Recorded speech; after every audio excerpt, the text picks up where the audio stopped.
Nous sommes ici dans les jardins de Gadagne, qui sont situés au-dessus du musée d'histoire de Lyon, dans le quartier du Vieux-Lyon. C'est un endroit qui a, pour nous, à Lyon BD, beaucoup de sens et une certaine histoire, puisque chaque année, c'est ici que se déroule la soirée des auteurs du samedi soir, pendant le festival. Donc 200 auteurs, autrices de bande dessinée et de nombreux professionnels se retrouvent ici, à l'issue de la journée du samedi du festival Lyon BD.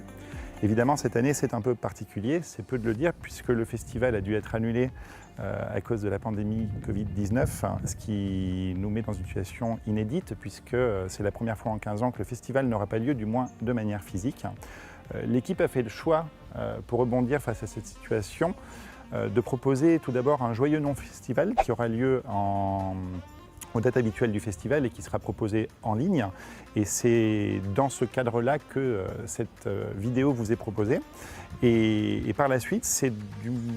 de septembre à décembre 2020 que nous proposerons une programmation, une saison d'automne Lyon BD qui prendra place à travers la ville. Et c'est justement pour vous parler de la place de la bande dessinée dans la ville, qui est un des moteurs de l'action de Lyon BD depuis longtemps, que nous avons imaginé cette vidéo qui vous permettra d'entendre plusieurs intervenants qui travaillent sur ces questions-là à nos côtés.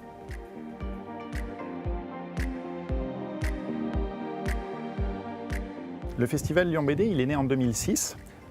Une des particularités qui a prévalu à sa création, c'est que ça n'est pas une initiative d'institution ou d'une collectivité, mais une initiative de quelques copains amateurs de bande dessinée qui l'ont lancé. Et c'est un festival qui s'est beaucoup développé et qui assez rapidement a évidemment pris conscience du paysage des festivals de bande dessinée en France, qui est assez particulier puisqu'il y a plus de 400 salons et festivals consacrés à la bande dessinée chaque année en France. Une fois que ce constat est fait, on a très vite dû se poser la question de comment ne pas être le 401e et comment se différencier, se singulariser et proposer quelque chose qui identifie les particularités de ce festival. Comme il a la particularité notamment d'être dans une grande ville, la ville de Lyon, qui est une des 3 grandes villes de France, qui possède évidemment des infrastructures culturelles assez riches, très vite l'investissement de ces lieux culturels, de ces institutions par la bande dessinée au moment du festival est devenu un des leitmotifs de notre action. Parallèlement, la défense de la création originale par les auteurs avec l'idée de plutôt que d'exposer simplement leurs œuvres et leurs albums et leurs planches, d'aller proposer aux auteurs d'intervenir, de créer in situ des choses, des performances, des formats, des concepts. Ça, c'est le deuxième pilier un peu de notre programmation. Le fait de croiser les disciplines artistiques autour de la bande dessinée a aussi été, en lien avec l'investissement des lieux culturels, une manière de mêler les publics, les disciplines, d'aller sur scène et de faire des choses très différentes. Et aujourd'hui, le festival, quand il se déroule au mois de juin, réunit plus de 40 lieux qui vont accueillir la programmation et des lieux aux typologies très différentes, depuis des musées, des scènes, l'opéra et des théâtres, jusqu'à des cafés, des librairies, des cinémas et des salles de concert. C'est ce côté très protéiforme de la manifestation et des lieux qui l'accueillent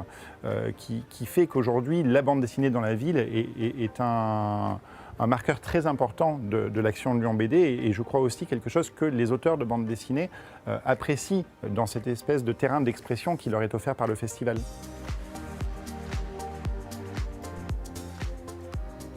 Une des marques de fabrique du festival Lyon BD, c'est de travailler avec la ville, avec ses lieux culturels, avec toutes les institutions culturelles et notamment les musées. Il y a beaucoup de musées à Lyon. Lyon est une grande ville, de nombreux musées. Et depuis l'origine, Lyon BD travaille avec tous ces musées de différentes façons. Ça dépend aussi des musées. Alors, il y a les musées d'art, bien sûr, le musée des Beaux-Arts, dans lequel Lyon BD a amené, on pourrait dire, des artistes. Mais il y a aussi le musée d'art contemporain, le MAC, avec lequel Lyon BD a beaucoup travaillé et qui a programmé des artistes en résidence, en exposition, avec notamment l'expérience de Julie Rochelot et aussi Charlie Adlar. Donc ça, c'est une manière aussi pour la bande dessinée de trouver dans les musées lyonnais une forme de consécration. Alors maintenant, on peut dire que c'est un petit peu dépassé. Je pense que le 9e art a acquis ses lettres de noblesse. On ne discute plus trop de la légitimité de la bande dessinée dans les musées. Mais voilà, à Lyon, ça s'est passé comme ça. Les grands musées d'art ont ouvert leurs portes et c'est encore le cas aujourd'hui. Donc là, il y a vraiment une ouverture et une possibilité pour les artistes avec lesquels le festival est en relation aussi de faire cette connexion pour des musées qui n'ont pas toujours d'ailleurs ces relations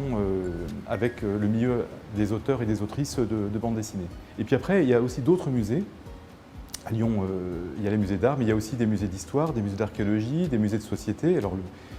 le plus important et le plus récent d'entre eux, le musée des Confluences, a eu des collaborations et des partenariats très forts et très vite et très tôt avec Lyon BD, notamment une belle expérience avec Boulet, qui a bien travaillé, qui a réalisé une belle exposition il y a quelques années. Autre expérience aussi très forte pour le musée des Confluences, dans son ouverture à la bande dessinée, c'est d'imaginer qu'un catalogue d'exposition puisse se faire différemment et être confié carrément à un auteur, en l'occurrence Fabien Toulmé, qui a réalisé la bande dessinée Vénénum, qui était le titre de l'exposition consacrée à l'histoire du poison, et finalement le catalogue de l'exposition était tout simplement un album de bande dessinée réalisé donc par cet auteur.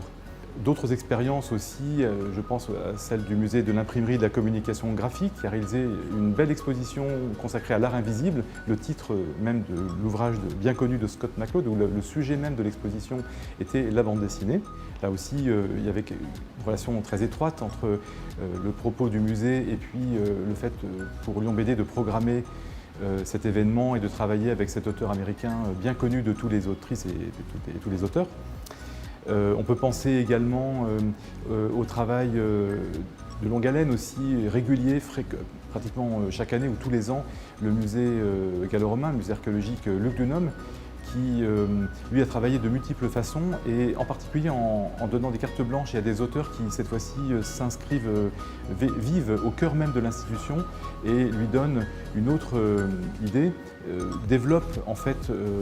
en étant au cœur de l'institution une autre image, raconte ce musée, propose aux visiteurs leur lecture, sachant que pour le monde de la bande dessinée, depuis très longtemps, depuis Tintin et Black et Mortimer jusqu'aux auteurs qui ont travaillé avec le Louvre, le musée lui-même, le lieu du musée, son cadre, les fantasmes qui entourent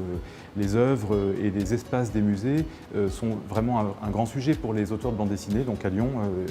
avec le Festival Lyon BD, il y a vraiment ces expériences qui ont été conduites. On peut penser aussi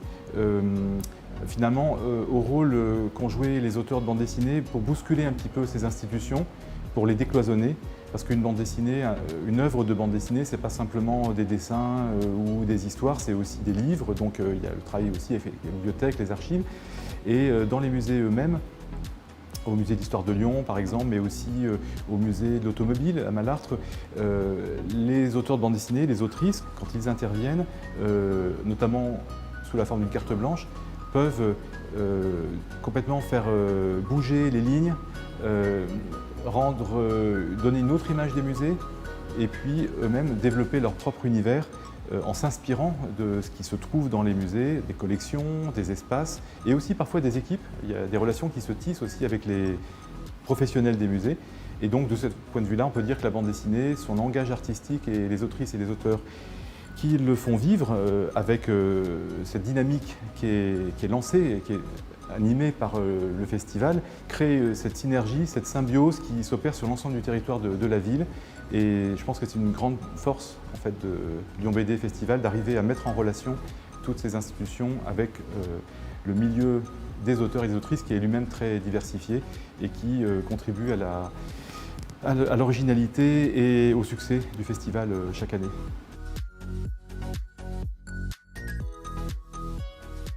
On a donc vu comment la bande dessinée, ses auteurs et ses autrices avaient pu, avec le festival, vraiment imprégner les lieux de la ville, notamment les musées. Une autre considération qui a été importante dans ce que l'on a pu développer, c'est le croisement des disciplines artistiques autour de la bande dessinée et plus spécifiquement celui des arts de la scène avec la bande dessinée. Quand on amène un auteur sur scène, par le jeu du dessin projeté, réalisé soit sur du papier, soit sur une tablette graphique, pour être projeté sur un écran qui vient en fond de scène, on amène toute une dimension scénique et performative à la bande dessinée qui peut venir interagir ensuite avec la musique et des musiciens bien sûr qui jouent sur scène, avec du théâtre d'improvisation, avec du théâtre écrit, avec de la danse. Et on a pu comme ça, au fil des ans, mener un certain nombre d'expériences. Je citerai le concert de Pénélope Bagieux avec la formation Brigitte, qui a eu lieu l'an dernier au Lyon BD Festival et dans la belle salle du Transborder à Villeurbanne, où pour chacune des chansons interprétées par le duo Brigitte,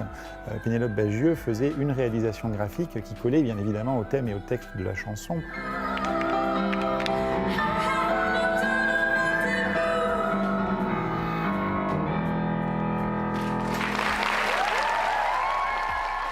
On a pu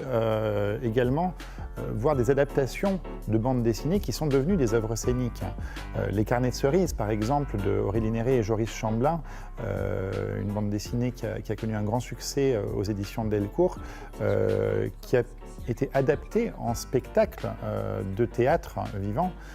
par l'équipe de Improjection qui donne vie à la fois aux personnages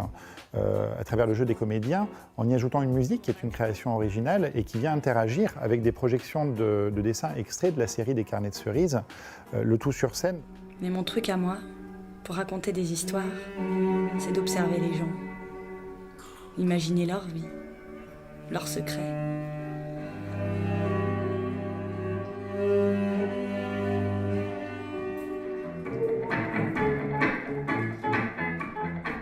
Tout ça, c'est une infinité de formats différents et on a pu, comme je le disais, mêler la danse avec la bande dessinée et on a pu accueillir Catherine Meurice qui, avec la chorégraphe Dédé Dorviller ou encore FX, auteur de bande dessinée, avec Natacha Pequignon, chorégraphe, qui ont créé des formes hybrides comme ça. Et ce qui est intéressant dans ce croisement des disciplines des arts de la scène avec la bande dessinée, c'est qu'on atteint finalement aussi un nouveau public, des gens qui se croyaient éloignés de la bande dessinée parce qu'ils n'en lisaient pas et qui vont entrer au théâtre, à l'Opéra de Lyon, où on a chaque année, au moment du festival, un certain nombre de créations qui sont proposées, et donc des spectateurs qui vont découvrir la bande dessinée par ce jeu performatif, pour ensuite s'intéresser aux albums et aux autres créations des auteurs de bande dessinée. Et ça, c'est encore une autre dimension qui a permis vraiment d'irradier la ville et ses scènes, puisqu'aujourd'hui, on a eu des projets de ce type à l'Opéra de Lyon, le Théâtre des Célestins, qui va accueillir bientôt une résidence de l'auteur Alfred, et qui créera un album de bande dessinée qui se passera dans le cadre du Théâtre des Célestins.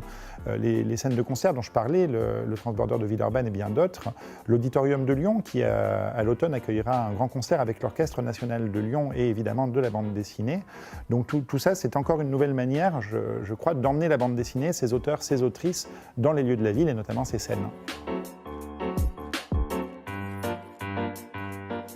Cette année, les Assises internationales du roman devaient se tenir en mai 2020. Et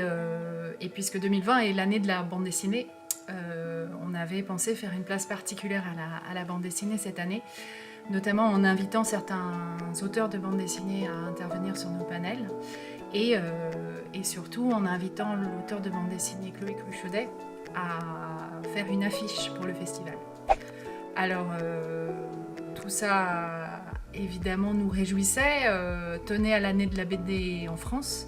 mais je pense était important pour d'autres raisons. D'abord parce que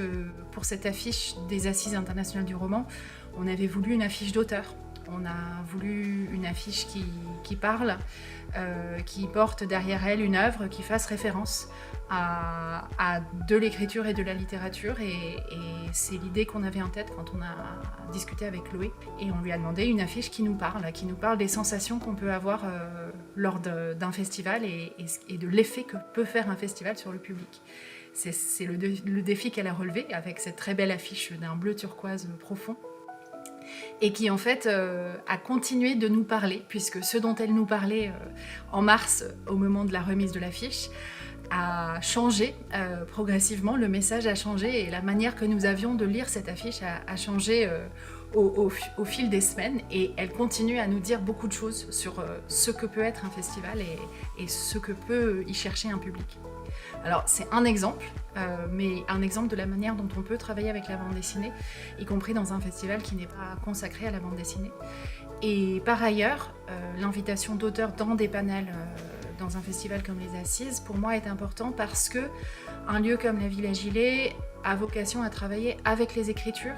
et avec toutes les formes d'écriture, donc toutes les formes que peut prendre le livre aujourd'hui. Ça veut dire qu'on travaille avec de la fiction, avec de la non-fiction, mais aussi avec de la bande dessinée, qui de plus en plus croisent les écritures des autres domaines. Donc, par exemple, pour nous, un des panels qui n'a pas eu lieu finalement en mai, mais que nous espérons pouvoir rejouer, réinviter très bientôt, c'est le panel de rêve entre un écrivain de fiction, un écrivain de non-fiction et un écrivain de bande dessinée. Parce que ces différents auteurs ont des choses à nous dire. Donc là, par exemple, on avait imaginé une discussion entre Nastasia Martin, Bérangère Cournu et Pignocchi. Et on espère que ça pourra encore se tenir et ça fait sens pour nous puisqu'on travaille avec les écritures dans toute leur forme. À l'avenir, alors dans l'année qui vient, les programmations sont encore incertaines, mais j'espère bien qu'à la Villa, on pourra faire place à quelques discussions autour de la bande dessinée sous cette forme-là, c'est-à-dire le livre de bande dessinée en dialogue avec d'autres formes d'écriture, que ce soit dans nos événements de saison, que ce soit dans un festival de débat et de réflexion sur les grandes questions qui agitent nos sociétés, comme le festival Mode d'emploi qui aura lieu en novembre. Tous les ans, le festival propose au public différents projets et différentes rencontres internationales.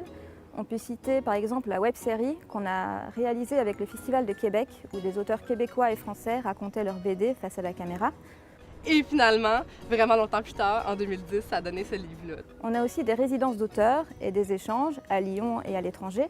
qui donnent naissance à des bandes dessinées, de la publication. On peut citer Correspondance avec le Québec, Jetlag avec Shanghai et Récits et recettes avec Barcelone. On a aussi des concerts dessinés, par exemple, avec Charlie Adler autour de The Walking Dead, qui a performé sur scène avec le musicien lyonnais Julien Limon. Et finalement, on consacre chaque année des expositions à des invités internationaux. On peut citer Julie Rochelot ou Charlie Adler au Musée d'art contemporain. En 2019, Lyon BD a été associé à la création du NCS Fest à côté de Los Angeles aux États-Unis. En 2020, nous serons mobilisés par la création d'un festival de bande dessinée à Beyrouth, au Liban, et d'un second en 2021 à La Havane, à Cuba. Plus tard, en 2021, également des projets vers le Japon, vers la Chine. Plus près de nous, c'est sur l'automne que nous rebondirons avec une saison d'automne Lyon BD qui, de septembre à décembre, proposera un grand nombre de projets à travers la ville et ses institutions culturelles. Des spectacles, des expositions, des performances, avec toujours évidemment les auteurs et les autrices au cœur de ces programmations. Je vous donne donc rendez-vous pour cette saison d'automne qui aura lieu de septembre à décembre à travers Lyon et dans toute la ville, et puis surtout pour la prochaine édition du Lyon BD Festival en juin 2021.